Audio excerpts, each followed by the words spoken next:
Eh bien, écoutez, ça fait 2 semaines que j'ai étudié les relations hommes-femmes. Et comme tout le monde, je suis arrivé à des conclusions. Et au final, j'ai scrollé sur les réseaux sociaux et j'ai étudié quelques études sur le sujet. Sur les réseaux sociaux, je tombais sur 2 avis totalement différents. Le contenu masculiniste, qui était plus ou moins représenté par le contenu Red Pill, et le contenu féministe, qui était plus ou moins représenté par le contenu Dark Feminine Energy. Cette niche-là est très peu présente en France. Je tiens à le préciser. Car au final, je regarde uniquement le contenu américain, qui est un contenu beaucoup plus visionnaire que le contenu français. Le contenu américain arrive en France 5 voire 10 ans plus tard. Bien, et pour ceux qui seraient un peu perdus, laissez-moi vous définir ces 2 visions totalement différentes. Mais vous devez comprendre une chose, le contenu Red Pill se divise en plusieurs catégories, comme la niche de la féminité. C'est pour ça qu'aujourd'hui on va parler de Red Pill relationnel et de Dark Feminine Energy, car ce sont les 2 niches les plus médiatisées sur le sujet des relations hommes-femmes. Donc la Red Pill relationnelle se définit comme étant la perspective qui se concentre sur le dynamique de pouvoir et les stratégies d'interaction dans les relations romantiques et sexuelles entre les hommes et les femmes. Souvent, utilise les termes d'hypergamie et de SMV. Tandis que la niche de Dark Feminine Energy se définit comme un concept lié à l'exploration des aspects plus profonds, mystérieux et souvent tabous de la féminité. Contrairement à l'énergie féminine, traditionnelle, souvent associée à des qualités comme la douceur, la compassion et la réceptivité,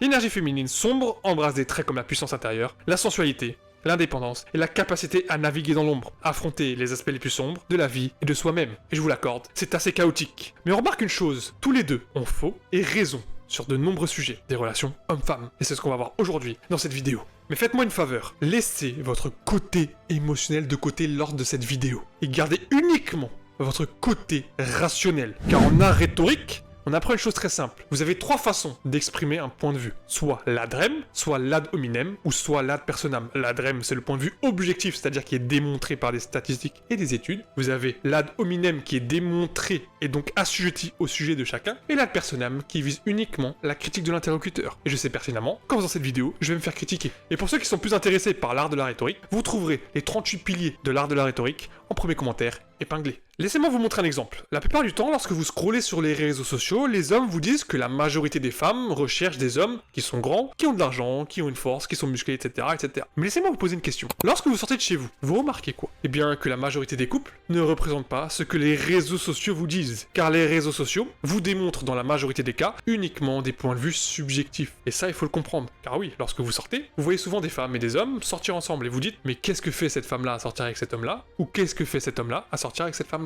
Car au final, l'être humain aime se comparer aux autres. Et ça, c'est une réalité. Pour vous montrer un deuxième exemple, on entend souvent dire que les femmes sont émotionnelles et que les hommes sont rationnels. Et pour la plupart des gens, c'est un point de vue totalement subjectif. Néanmoins, les études ont démontré que c'est un point de vue totalement objectif. Les hommes possèdent plus de matière grise dans leur cerveau et les femmes possèdent plus de matière blanche dans leur cerveau. La matière grise représente la capacité d'analyse et la matière blanche représente la capacité d'exprimer ses émotions. Et d'ailleurs, les statistiques l'ont démontré. Aujourd'hui, dans notre société occidentale, les femmes travaillent plus dans le social et les hommes travaillent plus dans ce qui est analytique, informatique, ingénierie, etc. Et pour tous ceux qui vont me dire, oui, mais c'est à cause de notre société dès l'enfance, c'est totalement faux. Les pays scandinaves ont adopté ce qu'on appelle les jouets non genrés, c'est-à-dire qu'il n'y a pas d'objet pour les garçons et il n'y a pas d'objet pour les femmes. Et on remarque une chose, quand ces personnes-là grandissent, eh ben, les femmes se dirigent toujours vers les métiers sociaux et les hommes se dirigent toujours vers les métiers analytiques. Et ça, malheureusement, c'est la plus grosse réalité que tu dois comprendre entre les relations hommes-femmes. Maintenant que je vous ai expliqué un point de vue objectif et un point de vue subjectif sur les relations hommes-femmes, je vais parler de l'attractivité entre les 2 sexes, qui est le corps principal des relations hommes-femmes. Et pour appuyer mon point, je vais prendre l'étude faite par David Buss. Et ce qui est assez marrant sur son étude, c'est qu'au début de son étude, il démontre 3 hypothèses plausibles. Ces 3 hypothèses se basent sur le fait que les hommes investissent moins que les femmes dans l'acte physique de faire un bébé. Par conséquent, pour que la progéniture ait une meilleure chance de survie, le mâle doit fournir plus de ressources et faire d'autres investissements. À cette fin, les chercheurs ont prédit que les femmes accorderaient plus d'importance aux caractéristiques liées à la capacité de gagner des ressources, ambition, assiduité, etc., etc. Et ensuite, ils démontrent autre chose, une autre hypothèse qui est basée sur l'attractivité des hommes sur les femmes. Et il donne l'idée que les recherches montrent que les femmes sont les plus fertiles au début de la vingtaine et la fertilité diminue après cet âge-là. Les signes physiques de jeunesse sont observables à travers des cheveux et une peau en bonne santé, ainsi qu'un bon tonus musculaire chez une femme. La fertilité d'un homme ne diminue pas nécessairement au cours de sa vie. Par conséquent, les chercheurs ont prédit que les hommes seraient plus enclins à accorder de l'importance chez une femme jeune et majeure. Et la troisième hypothèse, c'est qu'en fait, il se pose la question sur la certitude de la maternité et de la paternité. Et il nous dit qu'il n'y a jamais de doute que le bébé qu'une mère porte dans son ventre contient la moitié de son matériel génétique. Sauf bien évidemment si c'est une mère porteuse. Cependant, les hommes n'ont aucun moyen, sauf grâce au test ADN, de savoir que la progéniture est bien la leur. Certains chercheurs proposent que la jalousie ait évolué pour servir un but évolutif. Elle augmente ce qu'ils appellent la probabilité paternelle. La chasteté pourrait également servir le même objectif, s'assurer que les futurs enfants sont bien ceux du partenaire masculin. Les chercheurs ont prédit donc que les hommes accorderaient plus de valeur à la chasteté que les femmes. Si pour lui, au début, ce n'était que des hypothèses, son étude a démontré que c'est une réalité. Son étude s'est basée sur 10 000 personnes, 5 000 hommes et 5 000 femmes de 37 cultures différentes, culture collectiviste et culture individualiste. La culture collectiviste, c'est par exemple la culture africaine, et la culture individualiste, c'est la culture occidentale. Et son étude nous a démontré que les femmes de 36 cultures sur 37 accordaient plus d'importance aux bonnes perspectives financières que les hommes. Cependant, les hommes préféraient des partenaires plus jeunes,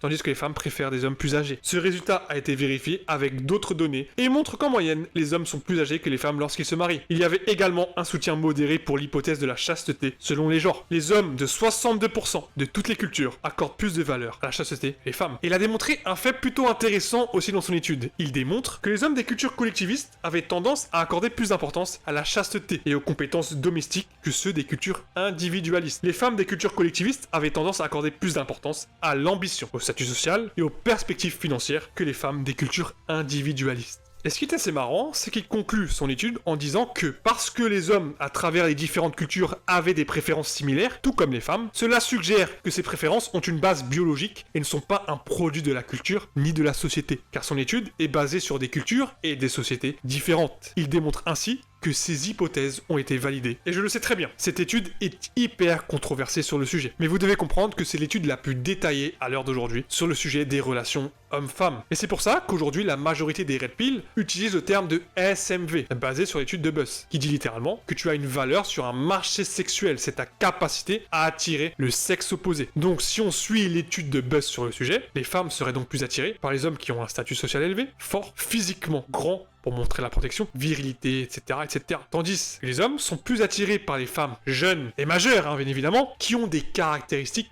domestiques, donc la capacité de gérer un foyer. C'est donc pour ça que la sexual market value existe. Même si pour moi, ça reste assez biaisé, car ça reste toujours un point de vue subjectif. Chaque être humain possède des standards, bien ou mauvais, sur le sexe opposé. Et ça, malheureusement, ça restera toujours comme ça. Moi, sur le sujet des relations hommes-femmes, j'ai totalement un avis totalement neutre. Je mange mes popcorn quand je regarde toutes ces vidéos qui critiquent l'homme ou qui critiquent la femme. C'est totalement irresponsable d'avoir une guerre entre les deux sexes, c'est totalement inutile et ça crée juste de la haine et de la distance entre les deux sexes qui ne sert strictement à rien. On le sait bien, les femmes ont une fenêtre biologique plus courte que les hommes, car elles prennent en puberté et en maturité beaucoup plus rapidement que les hommes. Ça, c'est la réalité. Les femmes ont la ménopause, les hommes sont fertiles jusqu'à leur mort. Cependant, bien évidemment, plus tu vieillis, plus ta capacité de faire des enfants, ça va être compliqué en tant qu'homme. Ça, il faut le comprendre. Bien. Maintenant, ce qu'il faut comprendre, c'est que, en fait, entre les deux, il y a tellement une incompréhension entre les deux sexes. Les femmes veulent quelque chose et les hommes veulent quelque chose. Mais ils n'arrivent pas à se comprendre, car ils n'arrivent pas à se mettre à la place de l'autre. Et ça, c'est le plus gros problème des relations hommes-femmes, et surtout des relations hommes-femmes modernes aujourd'hui,